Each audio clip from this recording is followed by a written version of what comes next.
नमस्कार भक्तों, आप सभी को गणेश चतुर्थी की हार्दिक शुभकामनाएं। गणपति बप्पा आपके जीवन में सुख, समृद्धि और खुशहाली लाएं। गणपति बप्पा मोरया। भक्तों, गणेश चतुर्थी हिंदुओं का एक प्रमुख त्योहार है। ये त्योहार भारत के विभिन्न भागों में मनाया जाता है, किंतु महाराष्ट्र व कर्नाटका में इसे बड़ी धूमधाम से मनाया जाता है। पुराणों के अनुसार इसी दिन भगवान श्री गणेश जी का जन्म हुआ था। आइए, आज मैं आपको गणेश चतुर्थी की महत्वपूर्ण कथाएं सुना रही हूँ, जिसे आज के दिन सुनने से आपका दिन और मन दोनों मंगलमय हो जाएगा। तो कथा कुछ इस प्रकार है। पुराणों के अनुसार एक बार सभी देवता संकट में घिर गए और परेशान होकर भगवान शिव जी के पास पहुंचे। उस समय भगवान शिव और माता पार्वती अपने दोनों पुत्र कार्तिकेय और गणेश जी के साथ मौजूद थे।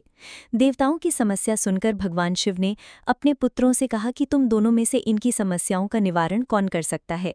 ऐसे में दोनों ने एक ही स्वर में खुद को योग्य बताया। भगवान शिव असमंजस में पड़ गए कि किसे ये कार्य सौंपा जाए। तो ऐसे में भगवान शिव ने एक तरकीब निकाली और अपने पुत्रों से कहा, तुम दोनों में से जो सबसे पहले इस पूरी पृथ्वी का चक्कर लगाकर आएगा, वही देवताओं की मदद करने जाएगा। शिवजी की बात सुनते ही कार्तिकेय अपने वाहन मोर पर बैठकर निकल गए, लेकिन गणेश सोचने लगे कि मूषक पर बैठकर वे कैसे इतनी जल्दी पृथ्वी की परिक्रमा कर पाएंगे। बहुत सोच विचार के बाद वे अपने स्थान से उठे और अपने माता पिता की 7 बार परिक्रमा करके अपने स्थान पर वापस बैठ गए और कार्तिकेय के आने का इंतजार करने लगे।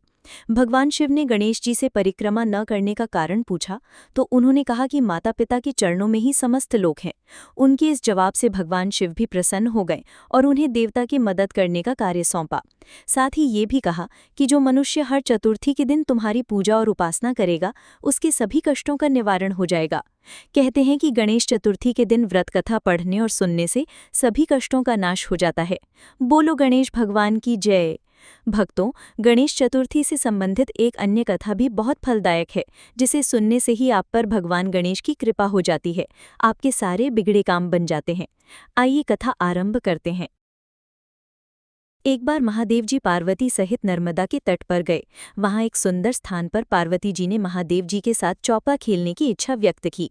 तब शिवजी ने कहा, हमारी हार जीत का साक्षी कौन होगा। पार्वती ने तत्काल वहां की घास के तिनके बटोरकर एक पुतला बनाया और उसमें प्राण प्रतिष्ठा करके उससे कहा, बेटा हम चौपड़ खेलना चाहते हैं, किंतु यहाँ हार जीत का साक्षी कोई नहीं है, अतः खेल के अंत में तुम हमारी हार जीत के साक्षी होकर बताना कि हम में से कौन जीता कौन हारा। खेल आरंभ हुआ। दैवयोग से तीनों बार पार्वती जी ही जीती। जब अंत में बालक से हार जीत कर निर्णय कराया गया, तो उसने महादेव जी को विजयी बताया। परिणामतः पार्वती जी ने क्रुद्ध होकर उसे एक पांव से लंगड़ा होने का और वहां के कीचड़ में पड़े रहकर दुख भोगने का शाप दे दिया। बालक ने विनम्रतापूर्वक कहा, माँ, मुझसे अज्ञानवश ऐसा हो गया है।